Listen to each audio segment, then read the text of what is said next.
Warning: this story contains themes of stalking, murder, and mentions of dismemberment. It also kinda demonizes mental illness. You know, normal Edgar Allan Poe stuff. Listener discretion is advised.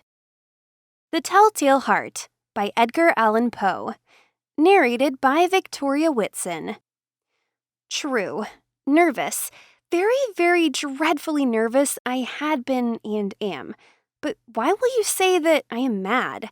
The disease had sharpened my senses, not destroyed, not dulled them. Above all was the sense of hearing acute. I heard all things in the heaven and in the earth. I heard many things in hell. How then am I mad? Hearken and observe how healthily, how calmly I can tell you the whole story. It is impossible to say how first the idea entered my brain, but once conceived, it haunted me day and night. Object there was none, passion there was none. I loved the old man. He had never wronged me. He had never given me insult. For his gold I had no desire. I think it was his eye. Yes, it was this. He had the eye of a vulture, a pale blue eye with a film over it. Whenever it fell upon me, my blood ran cold. And so by degrees, very gradually, I made up my mind to take the life of the old man, and thus rid myself of the eye forever.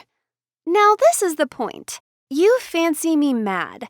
Madmen know nothing. But you should have seen me. You should have seen how wisely I proceeded. With what caution, with what foresight, with what dissimulation I went to work. I was never kinder to the old man than during the whole week before I killed him. And every night, about midnight, I turned the latch of his door and opened it, oh so gently. And then, when I had made an opening sufficient for my head, I put in a dark lantern, all closed that no light shone out, and then I thrust in my head. Oh, you would have laughed to see how cunningly I thrust it in. I moved it slowly, very, very slowly, so that I might not disturb the old man's sleep. It took me an hour to place my whole head within the opening, so far that I could see him as he lay upon his bed. Ha! Would a madman have been so wise as this? And then, when my head was well in the room, I undid the lantern cautiously. Oh, so cautiously. Cautiously, for the hinges creaked. I undid it just so much that a single thin ray fell upon the vulture eye. And this I did for 7 long nights, every night just at midnight. But I found the eye always closed, and so it was impossible to do the work. For it was not the old man who vexed me, but his evil eye. And every morning, when the day broke, I went boldly into the chamber and spoke courageously to him, calling him by name in a hearty tone and inquiring how he has passed the night. So you see, he would have been a very profound old man indeed, to suspect that every night, just at 12, I looked in upon him while he slept. Upon the 8th night, I was more than usually cautious in opening the door. A watch's minute hand moves more quickly than did mine. Never before that night had I felt the extent of my own powers, of my sagacity. I could scarcely contain my feelings of triumph. To think that there I was, opening the door little by little, and he had not even to dream of my secret deeds or thoughts. I fairly chuckled at the idea, and perhaps he heard me, for he moved on the bed suddenly, as if startled. Now, you may think that I drew back, but no. His room was as black as pitch with the thick darkness, for the shutters were close fastened, through fear of robbers. And so I knew that he could not see the opening of the door, and I kept pushing it on steadily. I had my head in and was about to open the lantern when my thumb slipped upon the tin fastening, and the old man sprang up in bed, crying out, "Who's there?" I kept quite still and said nothing.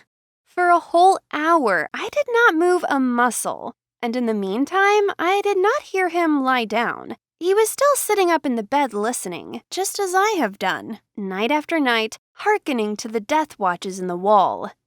Presently, I heard a slight groan, and I knew it was the groan of mortal terror. It was not a groan of pain or of grief. Oh no.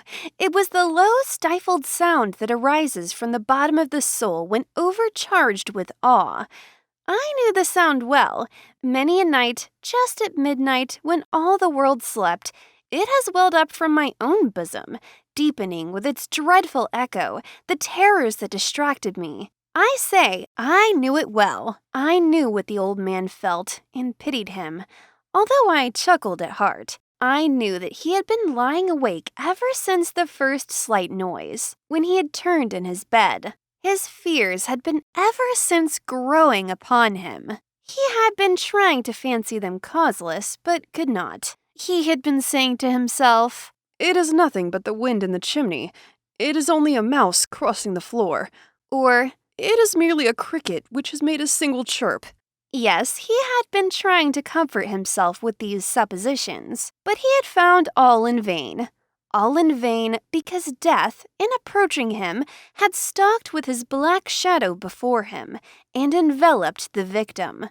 And it was the mournful influence of the unperceived shadow that caused him to feel, although he never saw nor heard, to feel the presence of my head within the room. When I had waited a long time, very patiently, without hearing him lie down, I resolved to open a very, very little crevice in the lantern. So I opened it. You cannot imagine how stealthily, until, at length, a simple dim ray, like the thread of a spider, shot out from the crevice and fell upon the vulture eye. It was open, wide open, and I grew furious as I gazed upon it.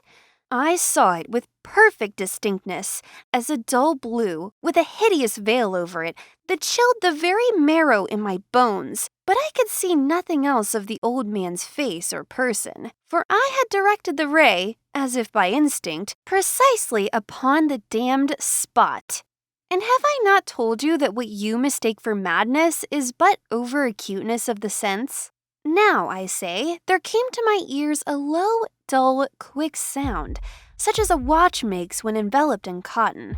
I knew that sound well, too. It was the beating of the old man's heart. It increased my fury, as the beating of a drum stimulates the soldier into courage. But even yet, I refrained and kept still. I scarcely breathed. I held the lantern motionless. I tried how steadily I could maintain the ray upon the eye. Meantime, the hellish tattoo of the heart increased. It grew quicker and quicker and louder every instant. The old man's terror must have been extreme. It grew louder, I say, louder every moment. Do you mark me well?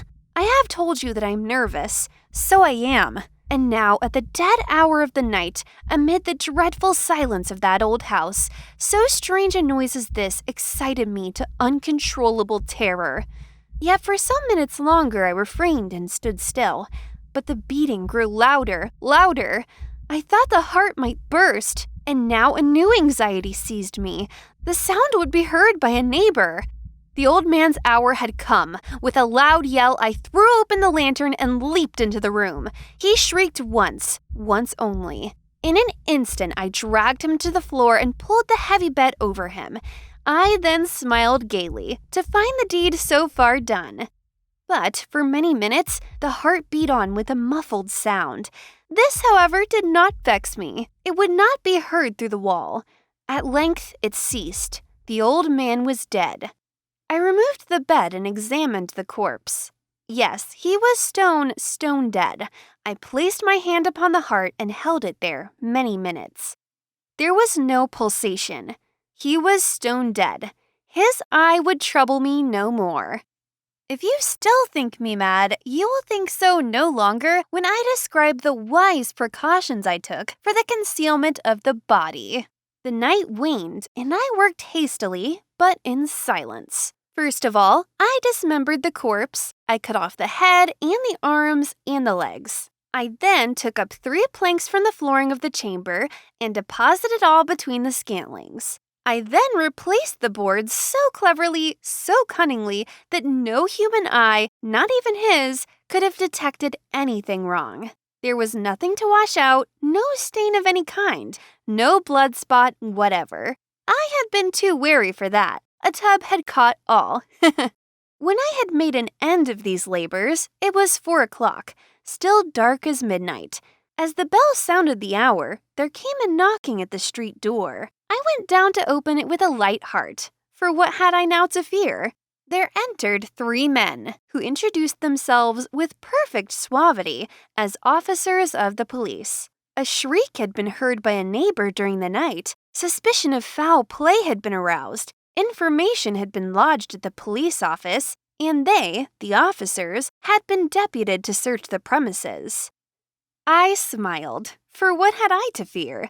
I bade the gentleman welcome. The shriek, I said, was my own in a dream. The old man, I mentioned, was absent in the country.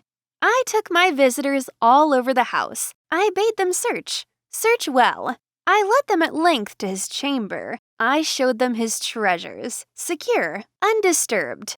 In the enthusiasm of my confidence, I brought chairs into the room and desired them here to rest from their fatigues, while I myself, in the wild audacity of my perfect triumph, placed my own seat upon the very spot beneath which reposed the corpse of the victim.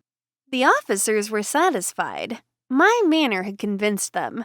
I was singularly at ease. They sat, and while I answered cheerily, they chatted of familiar things, but ere long I felt myself getting pale and wished them gone. My head ached, and I fancied a ringing in my ears, but still they sat and still chatted. The ringing became more distinct. It continued and became more distinct. I talked more freely to get rid of the feeling, but it continued and gained definiteness, until at length I found that the noise was not within my ears. No doubt I now grew very pale, but I talked more fluently and with a heightened voice, yet the sound increased, and what could I do? It was a low, dull, quick sound, much such a sound as a watch makes when enveloped in cotton. I gasped for breath, and yet the officers heard it not. I talked more quickly, more vehemently, but the noise steadily increased. I arose and argued about trifles in a high key and with violent gesticulations, but the noise steadily increased. Why would they not be gone? I paced the floor to and fro with heavy strides, as if excited to fury by the observations of the men. But the noise steadily increased. Oh God, what could I do? I foamed, I raved, I swore. I swung the chair upon which I had been sitting and grated it upon the boards, but the noise arose over all and continually increased. It grew louder, louder, louder, and still the men chatted pleasantly and smiled. Was it possible they heard not? Almighty God, no, they heard, they suspected, they knew. They were making a mockery of my horror. This I thought, and this I think. But anything was better than this agony. Anything was more tolerable than this derision. I could bear those hypocritical smiles no longer. I felt that I must scream or die. And now, again, hark! Louder, louder, louder, louder! Villains! I shrieked. Dissemble no more. I admit the deed. Tear up the planks. Here. It is the beating of his hideous heart.